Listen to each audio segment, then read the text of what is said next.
At 3:50 in the morning, inside a quiet Texas church, a lone figure moves slowly through the halls, dressed in full tactical gear, helmet, vest, gloves, like a police officer responding to a crime.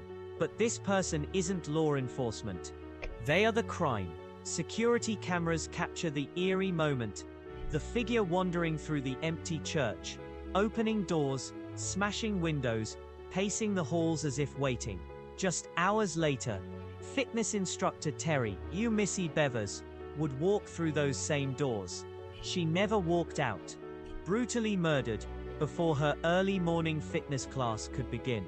The killer, caught on camera, yet nearly a decade later, no one knows who the person in the armor really was. This is the chilling mystery of the Missy Bevers murder. The town of Midlothian sits about 25 miles southwest of Dallas. It's the kind of community where neighbors know each other, where churches host community events, and violent crime is almost unheard of. But in April 2016, that sense of safety would shatter, because someone had come to town with a plan and a disguise. Terri, Missy Bevers, was 45 years old, a mother of 3, a wife, and a beloved fitness instructor. She ran a popular early morning workout program called Camp Gladiator, a high-energy outdoor fitness boot camp. Her classes often started before sunrise, and despite the brutal Texas mornings, dozens of people showed up because Missy had a gift. She motivated people, inspired them, and made fitness feel like family. But on April 18, 2016, her routine would place her directly in the path of a killer. That Monday morning began with heavy rain. Missy's outdoor class had to be moved indoors. She announced the change online the night before. The new location would be Creekside Church of Christ. Class would begin at 5 a.m.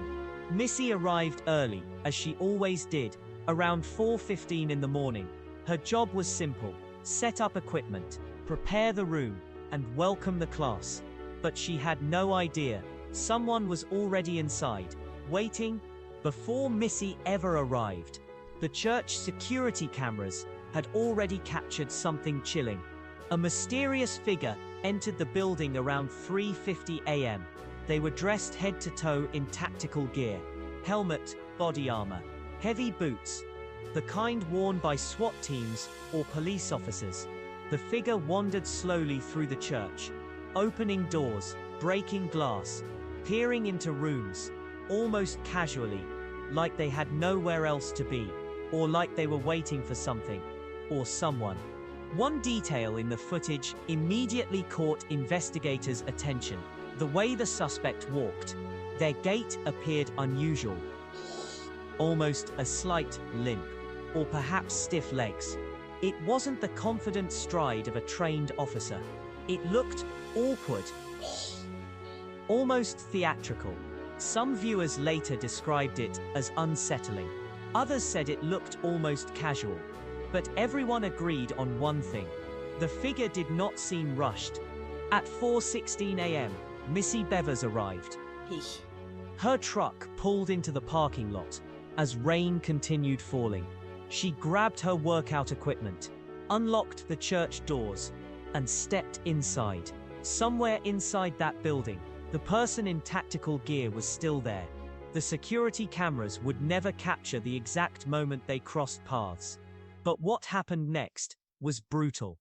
Investigators believe Missy encountered the intruder shortly after entering the building. She may have thought the person was police, perhaps responding to the broken windows, perhaps investigating a break-in. But the truth was far darker. The person in tactical gear attacked her, using a hammer-like tool. The assault was violent, brutal, and deliberate. By the time anyone found her, Missy Bevers was gone. Around 5 a.m., members of Missy's fitness class began arriving. But something was wrong. The doors were open. Inside the church, they discovered their instructor lying on the floor. Emergency services rushed to the scene, but there was nothing doctors could do. Terri Missy Bevers was pronounced dead. The community of Midlothian was in shock, but the mystery had only just begun. When investigators reviewed the surveillance footage, they were stunned. The killer had been captured on camera, clear footage, minutes of it. But the disguise was nearly perfect. Helmet covering the face, armor hiding body shape, loose clothing masking identity. The video soon spread across the country. Millions watched, everyone asking the same question. Who was the person inside that armor? Investigators focused on one unusual detail: the suspect's walk. Some experts believed it might reveal gender. Others thought it could indicate an injury, a knee problem, or even someone wearing boots that didn't quite fit. Was the killer a man, or could it have been a woman? The debate continues to this day, because the footage doesn't give a clear answer. As investigators examined the crime scene, the mystery deepened. The church showed signs of forced entry, doors pried open, windows smashed, but nothing appeared stolen, which raised a terrifying possibility. The break-in may have been staged, a distraction, because the killer may have come for only one reason. Missy Bevers.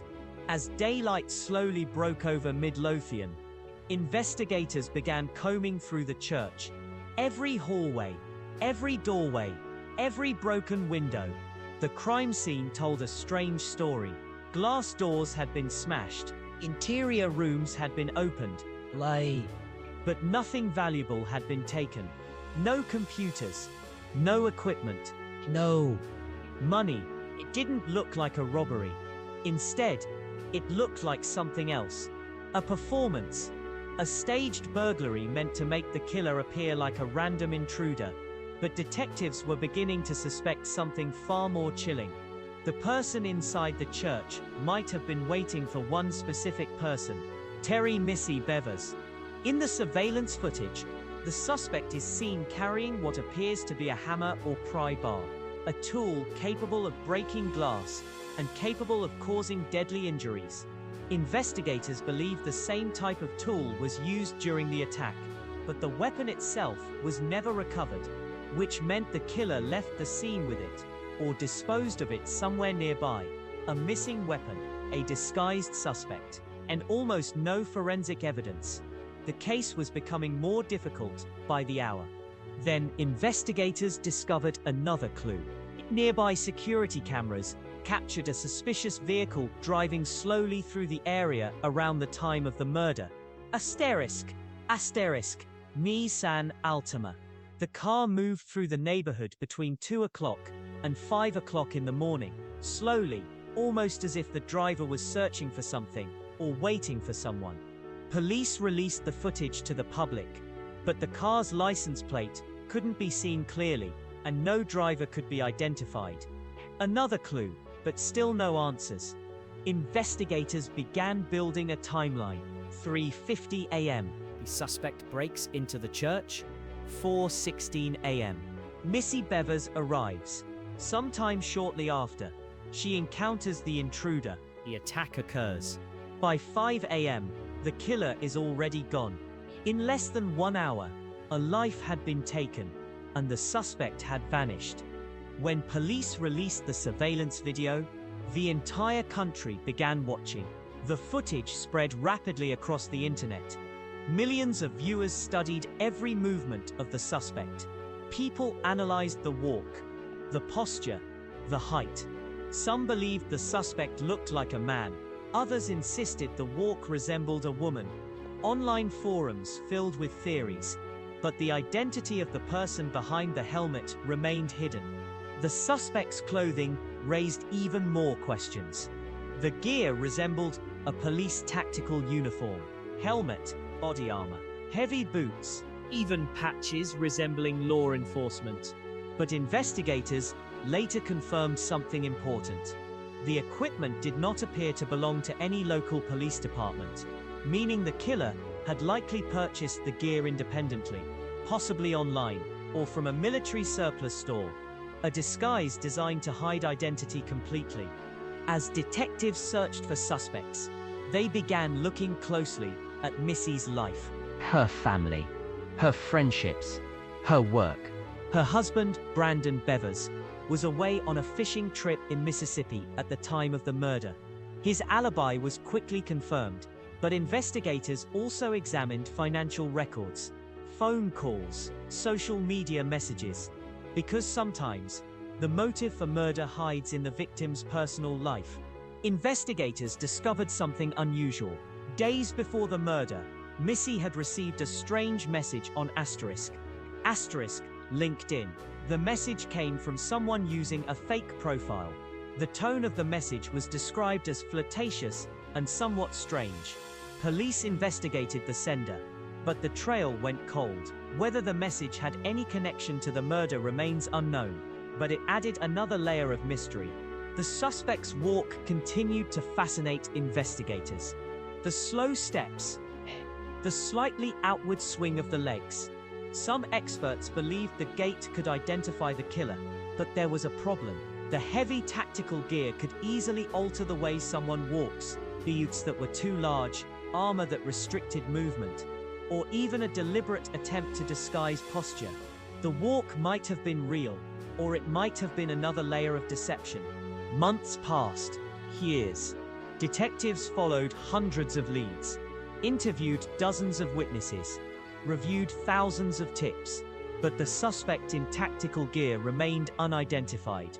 The video that seemed like the perfect clue had become a haunting mystery.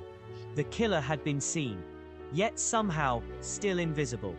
When a murder investigation begins, police often start with the people closest to the victim: chef family, friends, anyone who might know the victim's routine.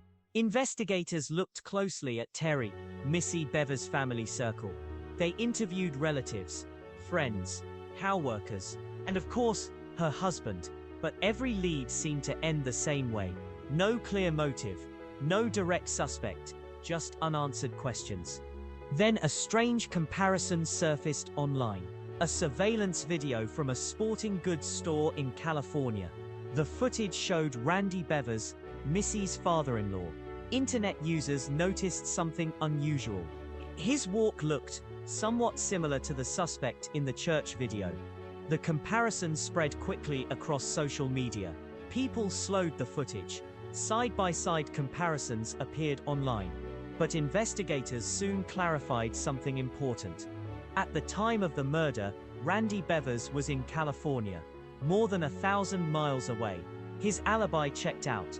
Still, the speculation showed just how desperate people were to identify the mysterious figure in the armor. Soon, thousands of amateur investigators joined the search. Online communities dissected the footage frame by frame. They measured the suspect's stride, estimated height, analyzed the gear. Some believed the suspect stood around 5'2". Others thought the figure could be closer to 5'8". Even experts disagreed, and the internet theories only multiplied. Police from the Midlothian Police Department repeatedly urged the public not to jump to conclusions. They reminded everyone that online speculation could harm innocent people. But they also acknowledged something frustrating. Despite extensive investigation, the suspect had not been identified.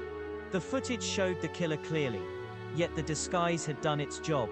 The helmet, the loose clothing, all carefully chosen to hide the person underneath. Another mystery remained. How did the killer arrive?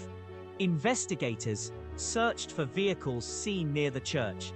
The suspicious Nissan Altima remained one possibility, but no one had confirmed who was inside, and no cameras clearly captured the suspect entering or leaving the building. It was almost as if the killer had appeared, then vanished into the darkness. As investigators studied the evidence, one theory became stronger. This crime may have been carefully planned. The suspect arrived well before Missy. They knew the building layout. They spent time walking the hallways, opening doors, breaking glass, perhaps waiting for the exact moment she would arrive. If that theory is correct, then the killer likely knew Missy's schedule. Missy Bevers had built a strong community around her fitness program.